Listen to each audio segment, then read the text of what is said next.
Yo guys, welcome back to my channel. Before I get started with the video, thank you so much for helping me reach 300 subscribers. Like, we're officially gone, boys. Like we're gone boys worldwide. We're live, we're in the building, everything is aligning, our brands are aligning, everything is dope. I feel good, I feel vibey, I'm in a very good space. Thank you again, everybody that has been showing some love from day one, and all the people that jumped on the bandwagon as time went. Thank you so much to all the people that have supported. Do the right things, press that red button below. Thank you so much for supporting, and I hope you continue to enjoy the videos. Keep dropping your suggestions, keep dropping your comments, so I have an idea of how you feel as well of my videos. So if there's something that I need to change, then I'll change it. I'm going to explain to you guys how losing a parent affected my life, and it's a very serious topic. It's going to be one of my most serious videos on the channel so far. I hope this video helps somebody who will lose a parent or who has recently lost a parent. I'm not wishing death onto your life in no way, but you know how life is. Reality strikes, and then sometimes either you leave first or they leave first. There's no order to it. At the end of the day, life happens. So my mom passed away in 2014 in December from a pulmonary embolism. So it's like a clot in one of the main blood arteries, and the doctors couldn't pick it up in time, or they couldn't pick it up at all. They only picked it up after death. She'd gone to test a week before, they didn't pick anything up, and then she died of it a week later. So yes, that's what happens. It's part of life. People die, it happens. So yeah, I was very close with my mom, bruh. I won't lie. I was a mama's boy, I won't even front. I used to talk to my mom about everything. Schoolwork, girl problems, anything and everything. I used to tease her a lot. I never not used the time that I spent with Uma. So may her soul rest in peace. I know that she's looking down on me and she's very proud. When she passed away, I didn't process that death very well. I actually didn't process it at all. So I just become numb. I decided to neglect the feelings, just go through the processes of the funeral and the mourning and memorial service and stuff. And I do remember the memorial service and the whole process, the week when we had to bury her and stuff. I didn't really process much information. I was just going through like it's any other day. And the reason for that is because a few years before that, Budwam was shot at Kailicha at a pub, and that death really hit me. I was crying, I was very emotional about that, and I think that death kind of prepared me for the loss of Uma. And I think Uputi's death made me realize that life is very short. It doesn't matter how old you are, how young you are, death can hit you. There's no pecking order of who goes first or not. And it was my real first experience of how it feels like to lose a loved one very close to me. So yeah, that death kind of prepared me for that. I remember I was on tour in December, a week before she passed away, and she wanted to come see me in Rustenburg. We were in Rustenburg, playing there the week there and stuff. And I asked her not to come. We had like a mini fight about like something stupid, one of very few fights we had actually. And I got hurt at the time, so she wanted to come see me if I was okay. She was in Pretoria and stuff. And I said that, we were about to leave, like the game was almost finished and we were about to leave. I obviously lied, because I didn't want her to see me hurt, and we had a fight, and I wasn't really interested in having a conversation. At the time, I was very emotional because I was upset about what happened at the field. I dived and then I hurt Elanders. I hit this scam on my shoulder, and So I didn't want to see her. She was 2 hours away, an hour, 2 hours away. How far is Pretoria from Rustenburg? I don't know, 1 hour, whatever. But yeah, she didn't come. And, now that I'm thinking back now, I regret making that decision because she would have probably passed away that week in any case, but it would have been nice to see her before she goes because I'd only seen her a week or 2 weeks prior to that, I think. So it was a while since I saw her, and that really hit me when I think back. A few years ago when I was thinking back, I was really touched by that.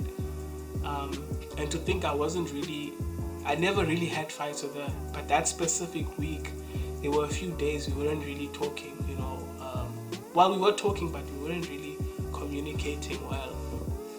So, but we sorted it out before she passed away.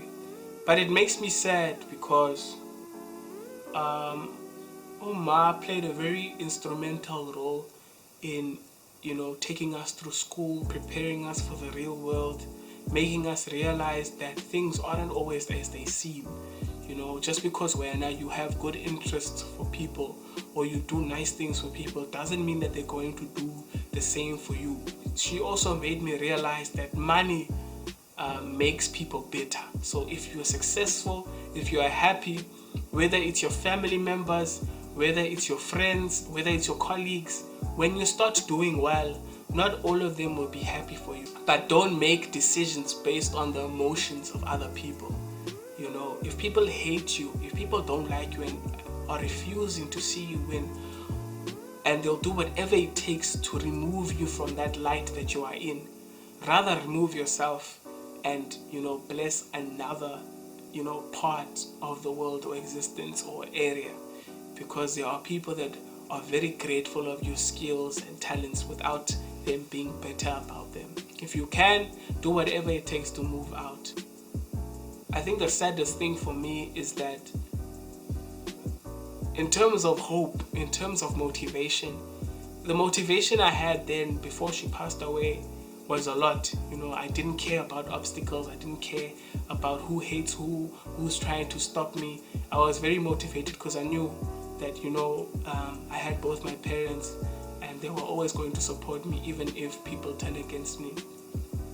And after she passed away, it kind of went away. A lot of the motivation I had for the things that I did, it disappeared, like it faded. And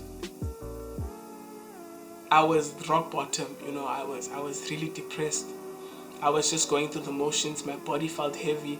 I stopped exercising over time. I stopped, cricket, I stopped totally. I'm not saying I stopped because of her, but that motivation to play sport came from her, because she was very supportive. My dad too, he was very supportive, but my mom was really hands-on when it comes to, how I go about maneuvering with the career young. She tried to make me go to England at some point. She was trying to do whatever it takes for me to have the best opportunities in order to succeed.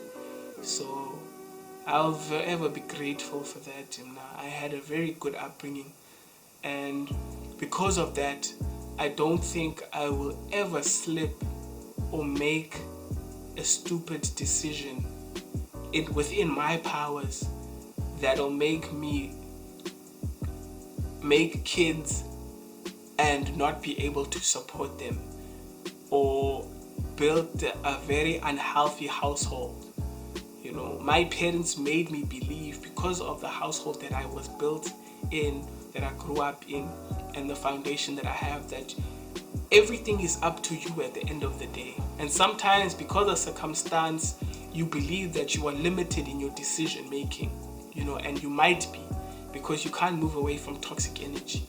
But because I was brought up in a very good home, it's only fitting, and the chances are higher that I will, bring up a very good family. So I decided, personally, it's either, I make decisions when I start family based on my happiness, based on if I am happy with this wife or this girl and I want to marry her, whoever I choose, I need to really be happy and know that going forward, this person, I see them building a life with them. So that's why I will always have that attitude when it comes to women and it comes to relationships. That's why I will always take my time. I'm not going to move around and try to feel out who's right, who's wrong. As soon as I feel it's the right time or it's the right person or I found the right person, then I will pursue them. And what motivated me a lot when it comes to life and approaching different situations and difficult problems is that there's always a solution. It's just that you have to find that solution. It's not that there's a problem and there's no solution. It's just that I'm not as motivated anymore to do a lot of things. Now I just pick and choose according to how I feel. Sometimes I even abandon things, halfway. I never used to do that. I try something, I abandon it halfway. I'm like, nah, I don't want to do that anymore. In the past, I'd really try and push, and see if something works. If it doesn't, then I move on to something else. Now I'm very selective with my energy. I'm very selective with the people that I talk to. I am very wary of energy that is put out, because now I put out the energy that is given to me. So if somebody stops putting energy, if I stop putting energy, then I'm sure other people will not put as much energy towards me. So I don't do that thing of going 200% for people and then they go 50% for me. You don't have to go 200% like me. It's just match the effort in terms of, complement the energy, and it's not just relationships, it's friendships, it's life, it's colleagues, it's work, it's every little thing out there. I think what the death of my mother did in my life in terms of drive, in terms of waking up in the morning. Now, yes, I have off days, I have very, very sad days and stuff. I didn't have those before. But now, psychologically, I am very determined to make a future work for myself. So when it comes to my future, the amount of money that I make, who I surround myself with, I am very focused subconsciously on that. So whether I am sad or depressed or angry, that energy remains consistent. So yeah, I don't think anybody should lose a mother. I know a lot of people, especially guys, that have never recovered from losing both parents or one parent, and it's just ruined their lives in terms of emotional connection, trying to push for better lives, and nobody wants to go through that at the end of the day. But I think as a human being, the older you lose your parent, the more you should learn from them. I know there are situations where you've already lost your parent, you have one parent, or the one parent you have isn't really good, they aren't really supportive. That's why you need to go and seek knowledge and wisdom from anybody, any guardian or any elder that really likes you, that really wants you to win, that really shows support to you. Don't ignore them or don't take them lightly, take as much knowledge you want from them and make sure you use that knowledge to better your life or to fuel yourself to push forward. I believe the old me died in 2015, 2016, around then. The old motivated me, the person that wanted to really push for whatever dreams I had at the time. And then there was somebody new inside that rose from that disappointment, from that hurt. And hopefully I do believe that it's going to be a better, more wiser person. But one thing I wish I had was the motivation I had, because I did not hesitate. At some point I'd just go. I didn't hesitate. I'd have more spirit to push forward. So parents, not just parents, but guardians, people who believe in you and support you are very important. I know some people don't have any parents, or they have one parent, you know, and they're not really close with the parent. But always stick close to people that really love you and support you when it comes to your goals and dreams in life. Don't be around people that bring the worst out of you, or that put toxic energy into your life. But yeah, guys, I hope you liked the video. I hope you enjoyed the video. I hope you learned something. I know I didn't give you any specific points on what I learned from my mom's death. There is no formula for dealing with a parent's death. I'll just advise that you don't change who you are.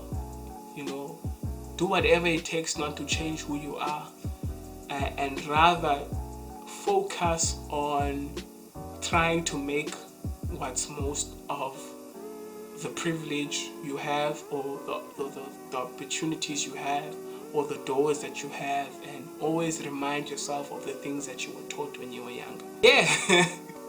Catch you guys on the next video. Please like, comment, and subscribe if you haven't already, and I'll see you soon. I'll probably drop part 2 after this video, a couple of days after this video, the part 2 of the travel vlog. Thank you again for 300 subscribers. I really hope you enjoyed that video. I know that it's not the best video, it's the first one, but as time goes, I'm going to get better. Catch you guys very soon.